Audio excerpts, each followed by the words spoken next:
Привет, мы находимся на Star Series iLeague PUBG, и рядом со мной Борис Старосельский, он же Старский. Привет.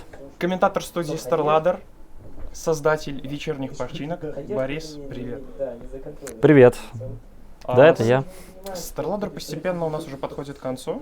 Большая часть работы уже на самом деле закончена. Расскажи, как вообще для себя прошел турнир? Ну, это был для меня очень сложный турнир. Я принимал участие в его подготовке, в том числе помогал формировать студию освещения.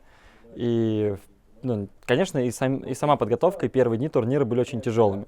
По ряду причин адекватных. Очень сложно такие турниры делать. Это не Dota, не Counter-Strike, где две команды. Вы сами понимаете, сколько здесь делается за сценой. То есть вот этот бэкстейдж и продакшн, они нереально сложные. Поэтому, конечно, из-за любви к PUBG и к своему делу очень хочется, чтобы все было идеально. Но оно не всегда так получается, поэтому по итогу, вот по прошествии уже более чем 3 дней, могу сказать, что да, я доволен, как проходит турнир, и я счастлив, что стал частью этого турнира.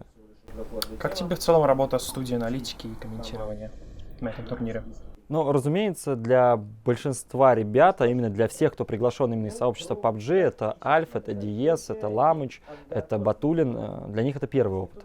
То есть у них не было раньше опыта работы в кадре, не было опыта работы вот в студии такого плана, и для первого раза это успех однозначно. Разумеется, были коррективы и по ходу нашей работы, и также были какие-то определенные моменты, которые учитывались до старта самой трансляции, но смотря назад, я рад, что это именно эта команда, и что она работала так, как она работала, я доволен. С чего вообще зародилась идея создания такого турнира StarLadder на $100 000 по PUBG в СНГ?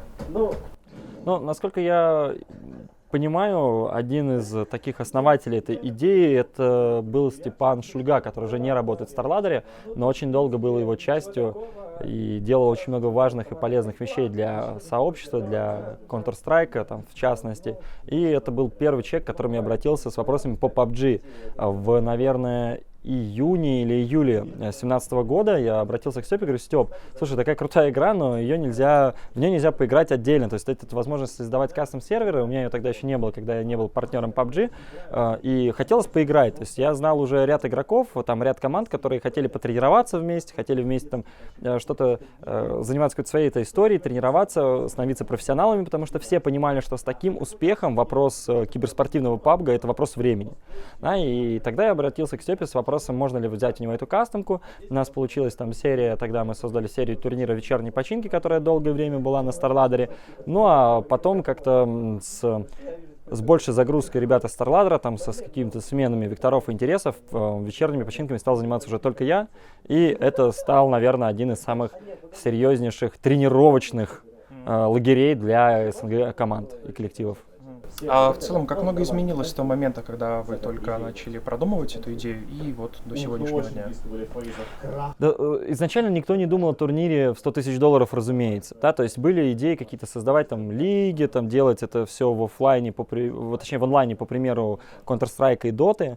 Но идея турнира, я думаю, это, во-первых, совокупность нескольких удачных факторов. То есть я думаю, что шансов, чтобы этот турнир прошел и не прошел, было примерно одинаково. И нам повезло, всем повезло действительно, не только СНГ, но и всему миру, что совпали эти факторы, и этот турнир получился. Потому что здесь есть, во-первых, PubCorp, представители, которые довольны тем, что они видят. Это нечто, StarLadder показал нечто иное, чем это было, например, на IEM-ах.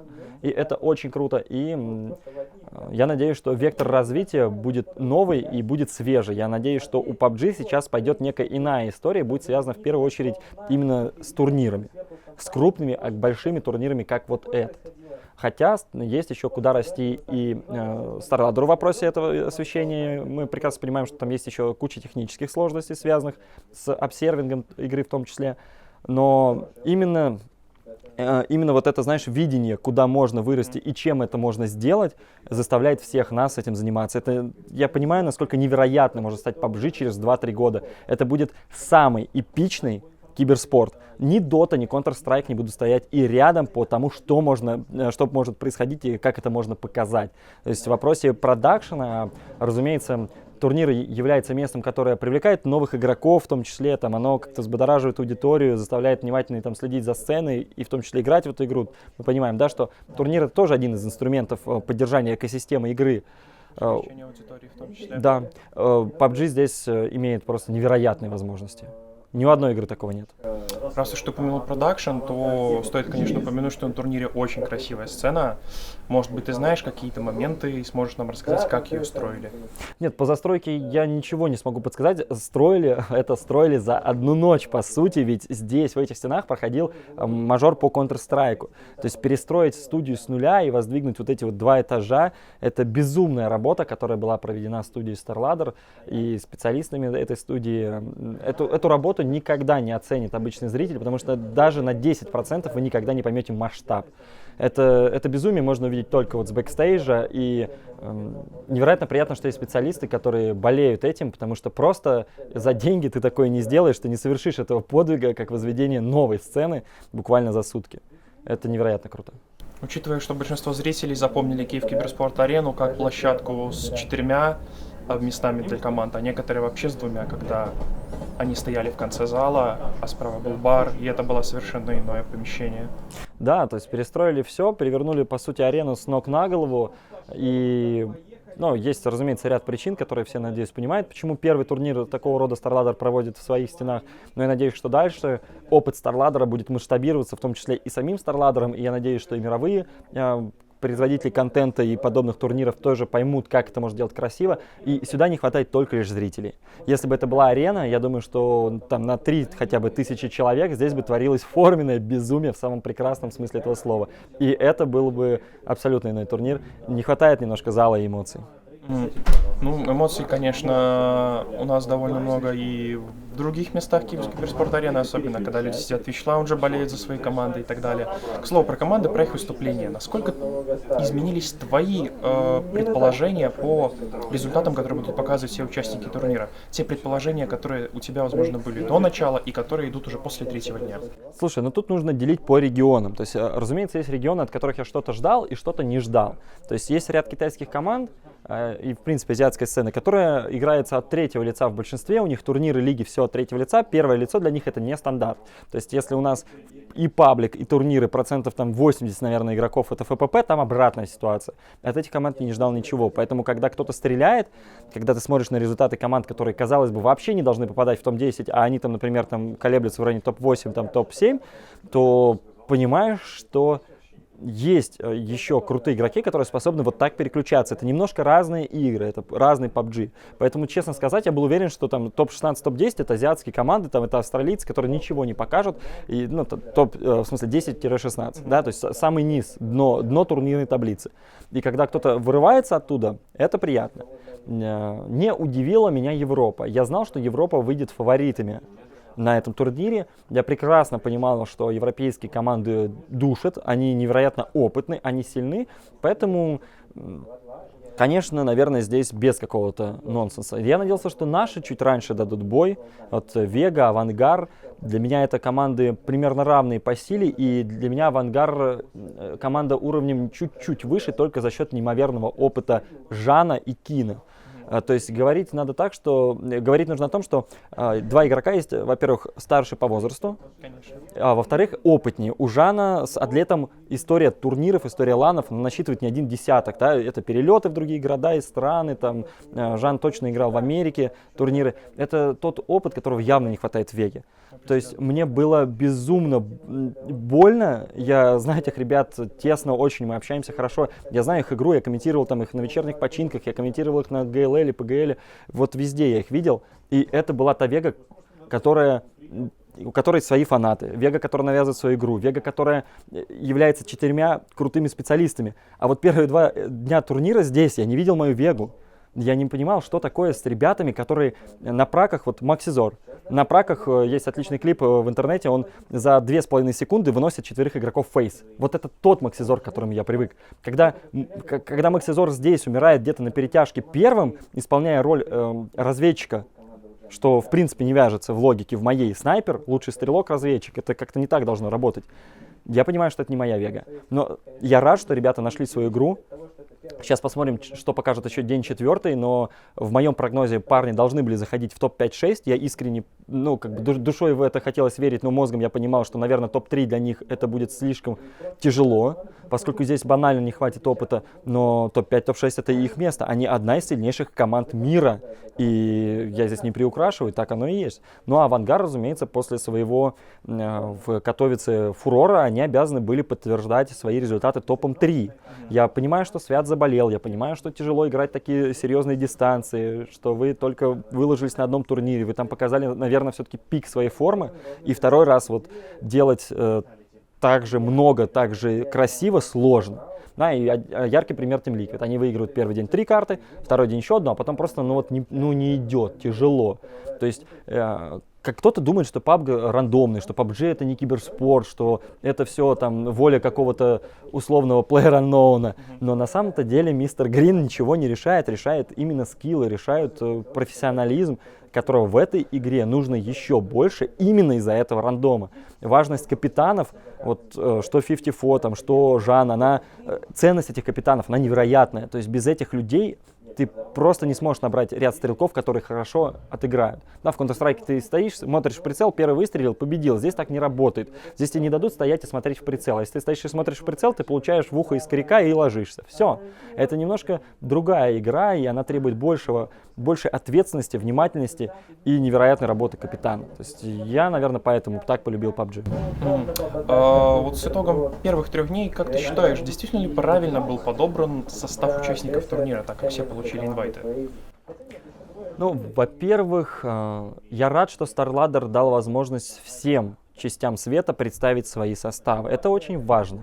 Если, я это понимаю, мы развиваем новую игру, мы становимся частью комьюнити. Чтобы это развитие оно было полноценным, нужно, чтобы были представлены все регионы, нельзя никого ущемлять, нельзя никого зажимать. И здесь, опять же, по одному турниру сложно судить, достойна ли та или иная команда инвайта сюда. Вот в первые 2 дня очень многие в чате, стандартные глоры, которые пришли из другой игры, не понимают, о чем идет речь, говорят, что там, Вегу позвали, топ-16. Я понимаю, что эти люди не следят за сценой, эти люди не понимают силы этой команды и не видят, что у ребят просто тяжелый период. Вместо того, чтобы поддержать, начинается какой-то хейт. А я уверен, что ребята иногда-то заглядывают в чат и отвечают, читают там эти гадости, которые они не заслуживают. Да, и поэтому сказать, что какая-то команда не заслужила инвайт, нет. Надо позвать их на 2-3 турнира, и если на дистанции уже нескольких турниров в разных там частях света, с разными условиями, они показывают плохой результат, тогда, наверное, да, они слабые. Или да, этот регион слабее. Но я сомневаюсь, что так будет. Я уверен, что в каждом регионе найдется парочка сильнейших команд, которые смогут бороться за мировую какую-то арену. Учитывая важность тех сражений, которые происходят здесь, доволен ли ты медийной отдачей по тому, сколько зрителей смотрят турнир и как они реагируют в социальных сетях? Знаешь, я не буду озвучивать официальные StarLadder мнения, пожелания на турнир, их расчеты и планы. Я здесь скажу свое. То есть, по моему видению, как растет аудитория, я считаю, что турнир в 4-й день должен суммарно набрать на трансляции в Твиче и ВКонтакте 30 000 человек из России, из СНГ. Это будет хороший результат, потому что в моем понимании сцена развивается, но за счет того, что есть игры, действительно обладающие большей силой бренда, Counter-Strike, Dota, LoL, неважно. С ними нужно чуть дольше побороться. Но в целом есть много факторов. Во-первых, я вижу, сколько людей смотрело первый АИМ, сколько смотрело последний. Я знаю, сколько человек смотрело полгода назад мои вечерние починки, сколько смотрит их сейчас. Да, я комментирую много разных турниров, Аузом, ГЛЛ. Я вижу, что цифры растут из раза к разу. То есть, если я беру дистанцию даже в месяц, я вижу, что у меня есть некий прирост. Да, он пусть небольшой, порядка 15%, но я искренне не верю в то, что можно вырастить аудиторию, хорошую аудиторию, резко. И я рад, что по большей части, особенно те зрители, которые смотрят не такой глобальный турнир, а турниры поменьше, это зрители именно PUBG, это фанаты игры так же, как и я. И они очень адекватны в чате, у них классный фидбэк, они поддерживают команды, они не хейтят другие команды. То есть вот это то комьюнити, которого не хватает сейчас всем абсолютно медийным играм. Это то комьюнити, в котором тебе приятно быть частью, в котором ты говоришь, я PUBG, мне не стыдно. То есть сказать о том, что я люблю Доту, я много в нее играю, уже тяжеловато. А PUBG это классные ребята, и взять топ-стримеров PUBG, взять любой турнир и чат, это отличные ребята. Это все отличные ребята. Какой, на твой взгляд, следующий шаг нужно сделать StarLadder для того, чтобы привлечь еще больше зрителей и поднять в целом интерес людей к игре? Ну, здесь нужна методичность, то есть нужно не только проводить раз в какой-то срок крупный турнир, здесь должны быть какие-то лиги, здесь должно быть постоянное освещение турниров других зарубежных, то есть нужно просто приучать аудиторию комьюнити, что вот вы можете зайти на Twitch, вы можете зайти на канал StarLadder, и там стабильно там раз в неделю будет какой-то турнир. А турниров много, турниры интересные, там везде играют наши команды, есть куча команд, которые вы, быть может, не видели в PUBG, это M19, это Forza, то есть команд хватает, и надо болеть, надо поддерживать, нужно разбираться в этой сцене, она интересная. Я уверен, PUBG ждет большее будущее, нежели текущие игры, как там Counter-Strike или Dota. Давай уже, наверное, перейдем на личные вопросы. Ты был в сообществе Dota 2. Да. Когда ты понял, что хочешь перейти в эту дисциплину и, скажем, что тебя сподвигнуло это сделать? Слушай, вопрос на самом деле очень интересный. Я искренне считаю, что ты можешь быть профессионалом и действительно давать хороший уровень контента, только если ты любишь эту игру. К сожалению, любовь к доте прошла, и, наверное, в том числе там вина была большая и комьюнити. Очень сложно играть в игру, где тебе дает рандомных 4 игроков, которые могут быть не замотивированы на победу, которые могут отличаться от тебя по уровню умений в игре, и у которых может быть просто плохой день. И они вымещают на тебе свой плохой день. Да? Это ужасно. То есть играть в Dota 2 это уже не удовольствие. К сожалению, к великому сожалению, эта игра для меня стала потерянной. А PUBG в первый же месяц я наиграл порядка 600 часов. Я прям сел и просто утонул в этой игре. Эта игра поглотила меня полностью. И сейчас у меня, наверное, около 2500 часов PUBG за чуть больше, чем за 7 месяцев. При этом в Доте за почти 6 лет у меня 5000 часов. То есть, да, эта игра затянула меня как болото. Это игра, которая дает мне невероятные эмоции. Я играю в нее со своими друзьями, либо я играю один, да, и я сам выбираю, с кем мне играть. Это то, чего не хватает ни Counter-Strike, ни Dota. Ты не можешь пойти посражаться на каком-то, ну, грубо говоря, в условном каком-то ranked гейме, не с каким-то человеком с улицы. А найти для игры, комфортной игры в Dota или в Counter-Strike 5 людей очень сложно. Хотя, безусловно, если меня там зовут мои коллеги с StarLadder, там Бафик напишет мне «Го, дотка», но я стараюсь, конечно же, попасть, потому что в пятером это круто, в пятером эта игра еще, безусловно, поживет. И я с удовольствием, кстати, смотрю турниры по доте, то есть когда я открываю, там идет какой-то мажор или минор с хорошими командами, я с большим удовольствием проведу 5-6 часов за экраном и посмотрю эту доту. Я ее люблю, безусловно, но, не знаю, пик любви, наверное, все-таки прошел. Есть PUBG, и PUBG захватил меня полностью.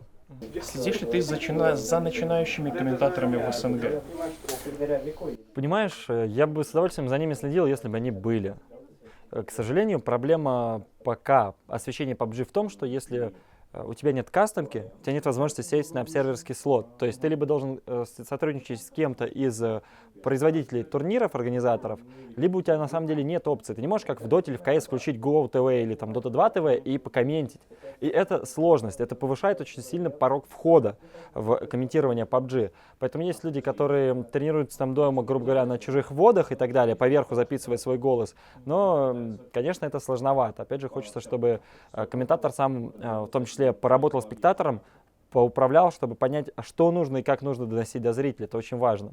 То есть в данный момент фактически я являюсь единственным комментатором PUBG в России, никто этим не занимается настолько. То есть, я сейчас приближаюсь к отметке уже в 400 турнирных карт. Я уверен, что это суммарно больше, чем все комментаторы СНГ в России вместе взятые. А если их количество начнет активно расти, какой бы главный совет, ну или может быть несколько советов ты бы дал тем, кто хочет начать все-таки этим заниматься? Во-первых, как и в любой другой игре, нужно игру понимать, чтобы ее комментировать.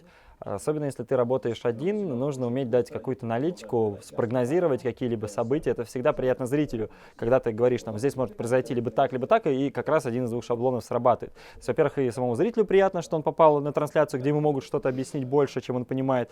Соответственно, ты можешь объяснить причины, почему происходит так или иначе, ну и показать это красиво. И вот к вопросу показать красиво здесь только опыт. Первые 150, наверное, мной отработанных карт обсервировал я, мягко говоря, слабенько. То есть, когда я сам пересматривал свою игру, я понимал, что я много моментов упускаю, я о многом не говорю, и теряется картина полноценности событий происходящего. Поэтому совет, который работает с любой другой дисциплиной, пересматривайте себя.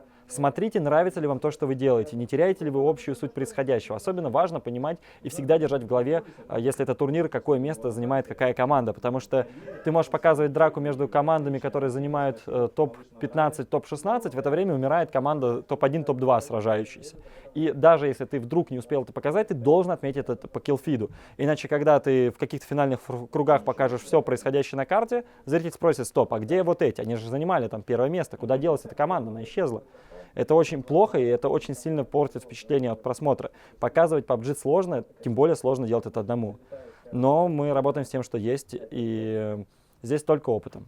К слову про освещение PUBG, игра сейчас находится в очень печальном состоянии касательно начала матча. То есть многие события, такие как когда команды просто лутаются, практически неинтересны, и освещать их комментаторам многим очень сложно. Как ты думаешь, может быть, разработчикам что-то стоит изменить в начале игры? Нет, разработчикам ничего не нужно менять, потому что они поменяют игру, а мы ее любим такой, какая она есть. Ни в коем случае.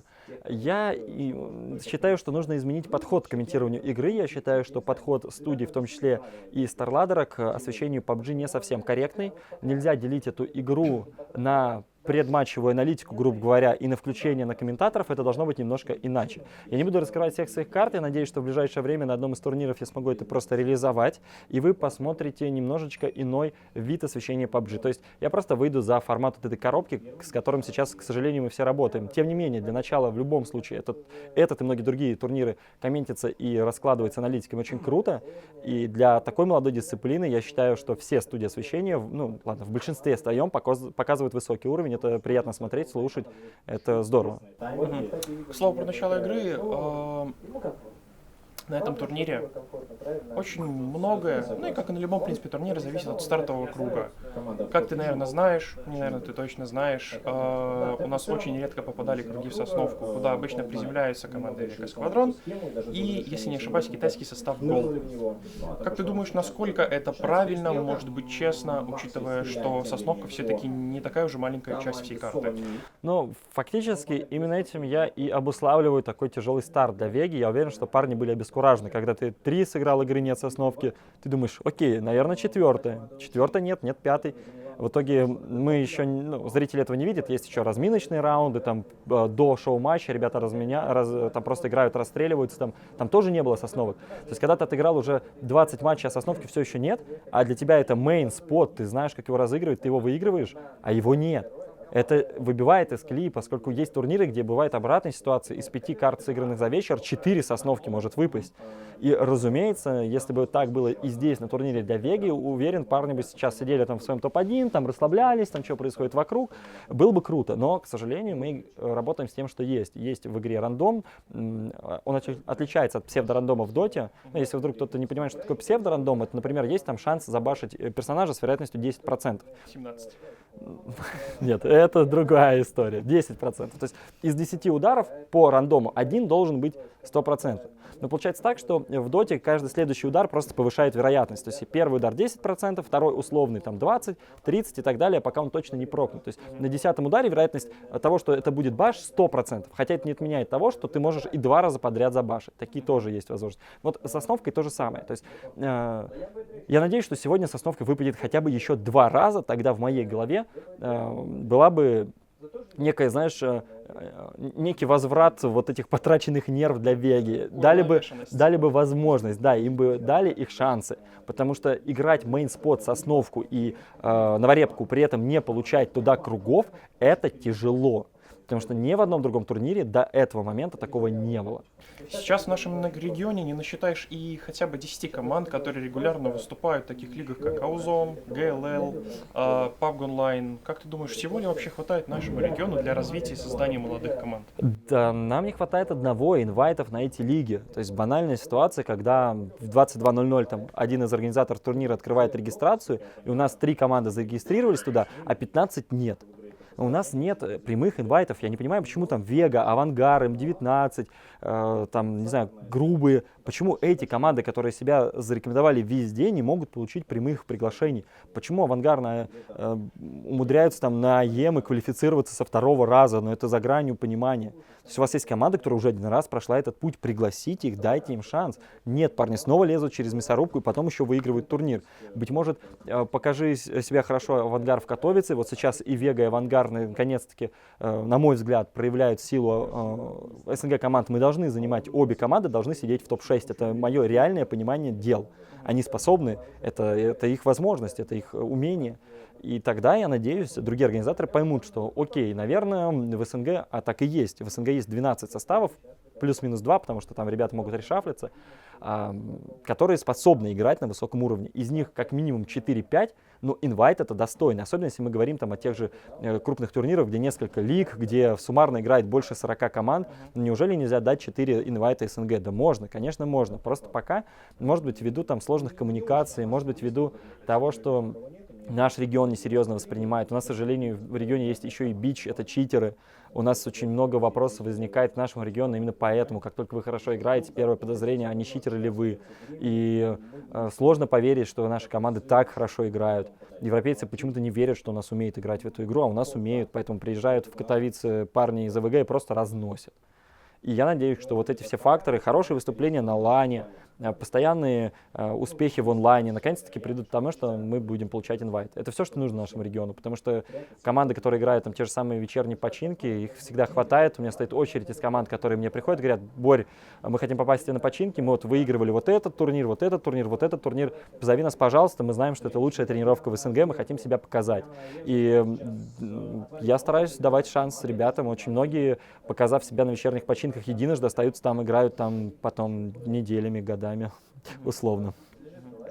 Кстати, касательно читеров, не только в нашем регионе, но, я думаю, в Европе, в Северной Америке, учитывая те обстоятельства, которые, к сожалению, произошли, я думаю, мы не будем их оглашать. Очень тяжело будет обыграть открытые квалификации на многие турниры или те же лиги. Сможешь ли ты что-то сказать по этому поводу? Я считаю, что фактически открытые квалификации на любой турнир должны быть отменены.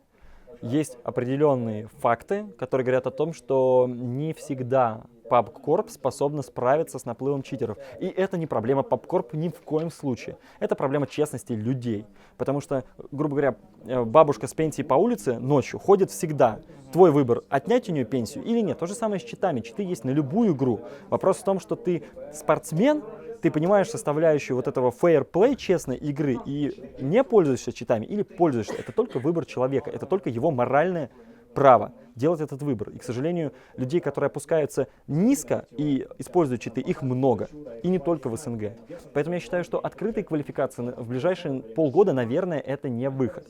Но в каждом регионе есть свои турниры, там, например, Expulse, там они играются, Expulse Нидерланды, там, Германия и так далее. Есть мои вечерние починки, где играет все СНГ. С нами могут выходить на связь организаторы турниров и спрашивать, кого бы мы могли порекомендовать на закрытые квалификации. Вот закрытые квалификации, быть может, в несколько этапов, быть может, огромные какие-то, но закрытые квалификации, на мой взгляд, это хорошая идея, это честно. По крайней мере, во-первых, в закрытых квалификациях все друг друга знают, обнаружить там нечестную игру гораздо проще.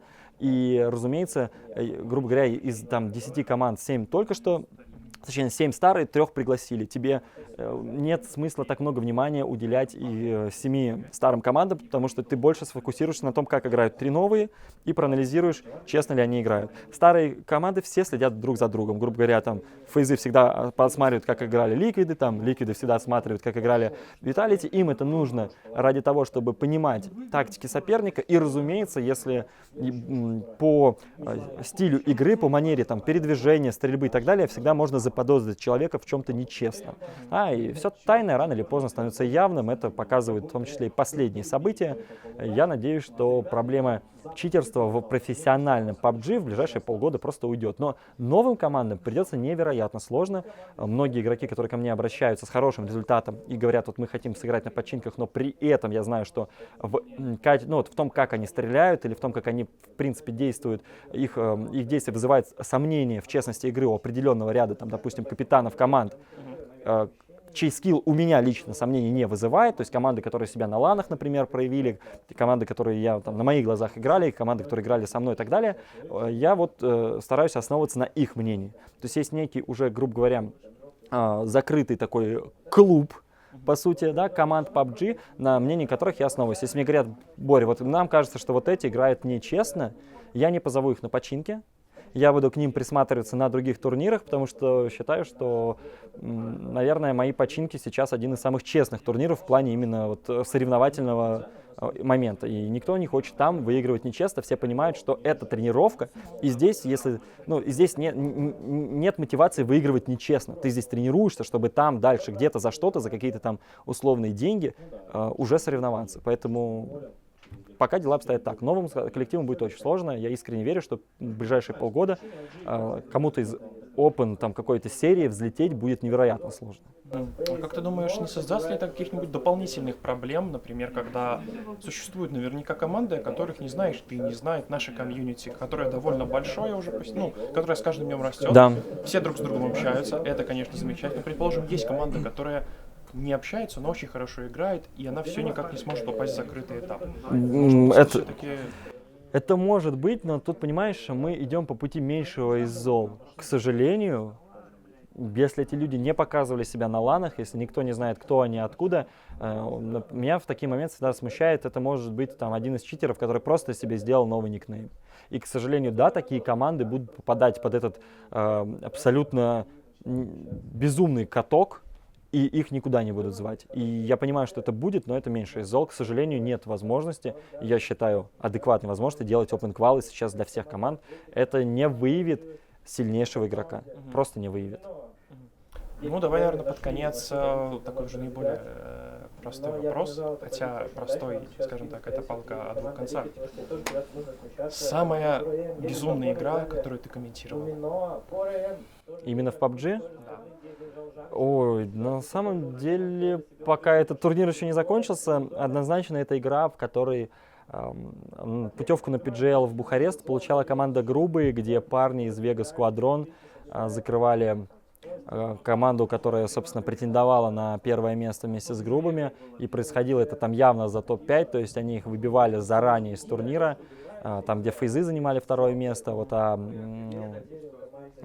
И вот эта карта для меня была по эмоциям абсолютно зашкаливающая, потому что ребята из Веги, специально или не специально, это даже не имеет значения. Я думаю, что, скорее всего, не специально даже. Просто так совпало, что к ним подъехала вот эта команда, которая делила первую строчку с Грубыми. И, нокнув там 54, вынудили их пушить, поскольку иначе у ребят были бы проблемы дальше со смещением в круг. И они вышли, и Exalt Gaming убили полностью.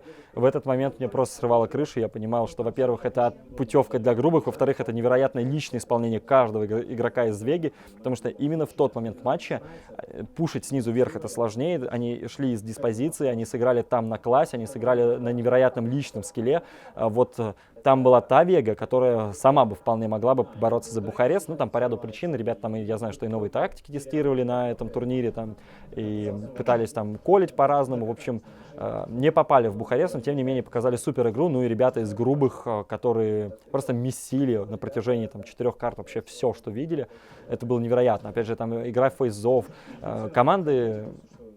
Команды играли так, как не стыдно поиграть на лане. То есть там было безумие. То есть и в плане поинтов все шли ноздря в ноздрю, не было никаких отрывов. То есть интрига до конца, до последнего. Команды между собой сцепляются просто как в последний раз, до последнего вообще убивают друг друга. Там была феерия. Там вот именно когда ты видишь такой PUBG, а я понимаю, что это только начало соревновательного PUBG, и его очень пока тяжело там и освещать, и так далее, все это будет только развиваться и улучшаться, ты понимаешь, что такую ты хочешь игру, разумеется, смотреть и, конечно, комментировать. Учитывая, что она была на Мирамаре. А я, наоборот, считаю, что карта Мирамар, она более соревновательная, в отличие от Ирангеля. Но Ирангель делали просто для людей. Это была карта для того, чтобы продать игру, по сути. Она красивая, она классная, здоровская, но есть одна проблема. Если второй круг смещается, ты должен выезжать и искать какой-то компаунд максимально близко к центру зоны. То есть ты должен отыгрывать от именно домов. Очень сложно отыгрывать от лоу-граунда. Лоу-граундов на весь Ирангель, из которых действительно качественно можно отыграть, наберется с десяток в лучшем случае.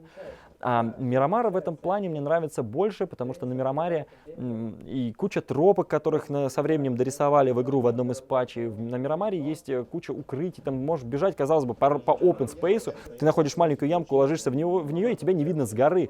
То есть игра, она дает возможность вам реализовывать любую тактику. Не хотите играть через дом, не играйте. Не прокнула зона, пожалуйста, где-нибудь обходите, флангуйте, держитесь там каких-то рельефов местности. Я очень жду, когда Мирамар появится на ланах И действительно считаю, что эта карта в разы честнее, и именно на ней определяется чистый скилл команды. Ну, отлично. Большое спасибо тебе за интервью. Я думаю, зрители узнают много чего интересного о том, конечно же, как был устроен турнир и как это все проходит изнутри. Подписывайтесь на социальные сети Бориса, подписывайтесь на наши социальные сети и увидимся.